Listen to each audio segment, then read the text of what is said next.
Bonjour, ici Louise, bienvenue à l'ensorcellement, où je partage avec vous mes réflexions et mes expériences personnelles au sujet de mon apprentissage de la sorcellerie, avec parfois des témoignages d'expériences étranges, comme je vais le faire aujourd'hui dans ce balado, où je vous parle des tout premiers fantômes ou esprits que j'ai vus dans ma vie. Si vous aimez ce balado, n'hésitez pas à cliquer j'aime et à vous abonner à ma chaîne pour ne rien manquer de mes prochains contenus. Ce que je vais vous raconter aujourd'hui, c'est en fait l'un de mes plus anciens souvenirs d'enfance, mais bien que cette expérience m'a profondément marquée, elle n'a vraiment rien d'exceptionnel, étant donné que les témoignages d'enfants qui ont vu des fantômes ou des esprits sont extrêmement nombreux en Occident, au point où les scientifiques ont fini par sérieusement se pencher sur la question. Leur conclusion, c'est que l'activité cérébrale intense chez l'enfant, qui est 2 fois plus active que celle de l'adulte, de même que l'immaturité de leur cerveau, ces 2 facteurs rendent difficile pour l'enfant le discernement entre la réalité et l'imagination, causant donc pour eux ces nombreuses hallucinations fantomatiques, de même parfois que d'étranges souvenirs de vies antérieures. Pour ma part, les apparitions de fantômes accompagnées de phénomènes de clairaudience me sont effectivement apparues aussi réelles que le reste du monde qui m'entourait quand j'étais enfant. Le phénomène s'est produit à de nombreuses reprises, alors que je dormais dans mon petit lit à barreaux dans la chambre de mes parents. Je me souviens avec beaucoup d'exactitude des barreaux de ce lit et des éléments de la chambre qui habitaient mon champ de vision. Mes parents me couchaient le soir dans ce petit lit, puis ils se préparaient eux aussi pour se coucher en discutant de choses et d'autres. Et les choses de ce phénomène étrange se déroulaient toujours de la même façon, à chaque soir.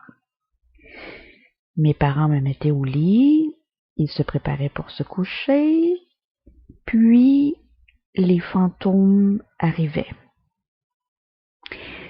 J'entendais d'abord leur voix, extrêmement grave et un peu inquiétante, tellement elle résonnait de façon étrange. Donc, c'était des voix qui se superposaient à la conversation de mes parents. Ces fantômes, je crois qu'ils étaient 2, peut-être parfois 3, parce que j'entendais toujours plus qu'une voix.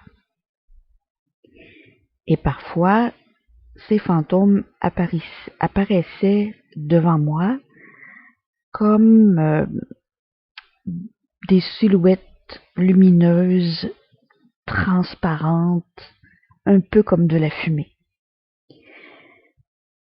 Quand ils commençaient à me parler, je savais tout de suite que j'allais très vite m'endormir, tellement leur voix profonde agissait sur moi comme un puissant soporifique. Par ailleurs, leur discours traitait toujours de la même chose, avec les mêmes mots, qui étaient prononcés de façon très sérieuse. Le sujet, c'était le sommeil et les rêves.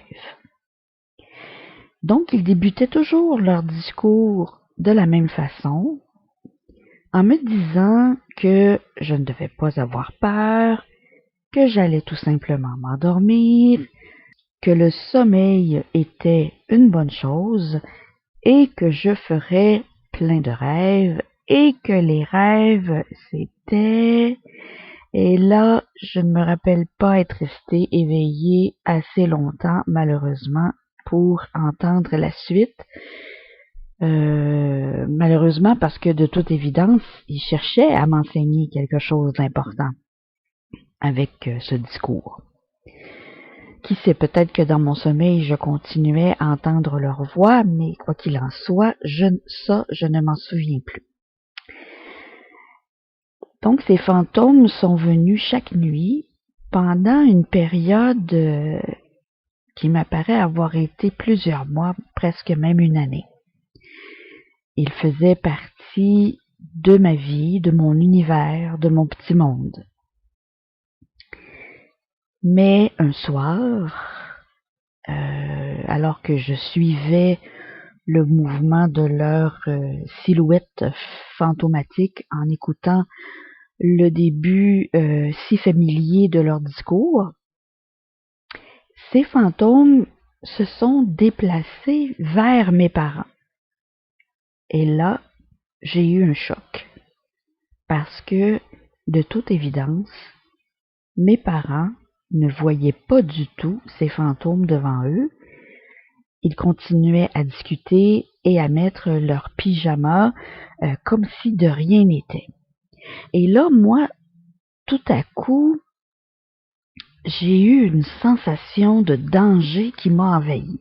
Et je me disais, pas nécessairement avec des mots, mais dans ma petite tête d'enfant, je me disais, comment ça, mes parents, ils perçoivent pas ces choses-là qui sont dans la chambre avec nous et ils ne peuvent pas me protéger de ces présences.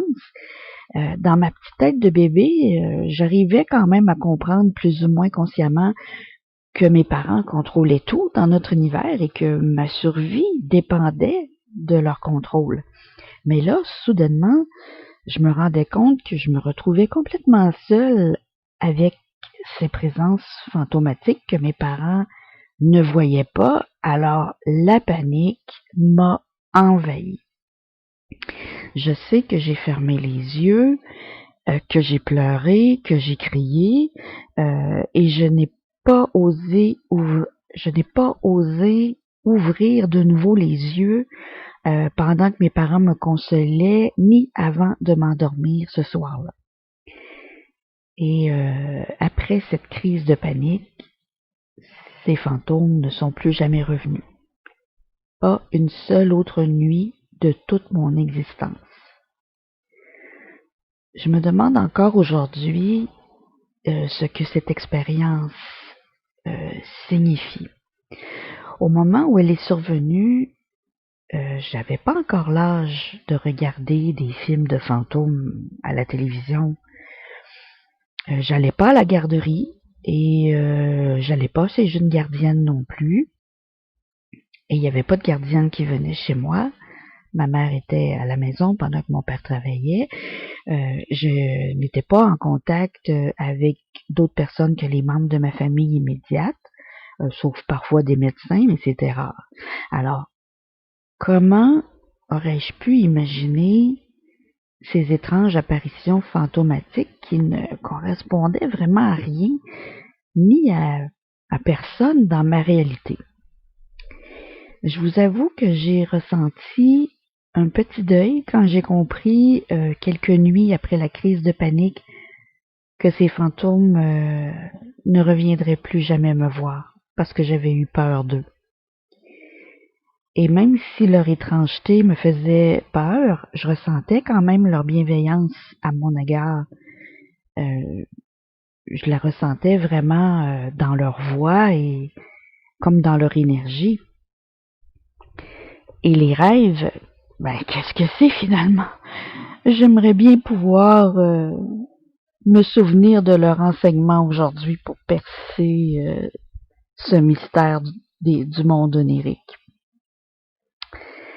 Alors voilà, j'espère que le témoignage de cette expérience étrange aura piqué votre curiosité. N'hésitez pas à me dire ce que vous en pensez, vous, dans la section des commentaires, ou à me raconter vos propres expériences que vous avez vécues avec des fantômes. Ça me fera plaisir de vous lire. À bientôt!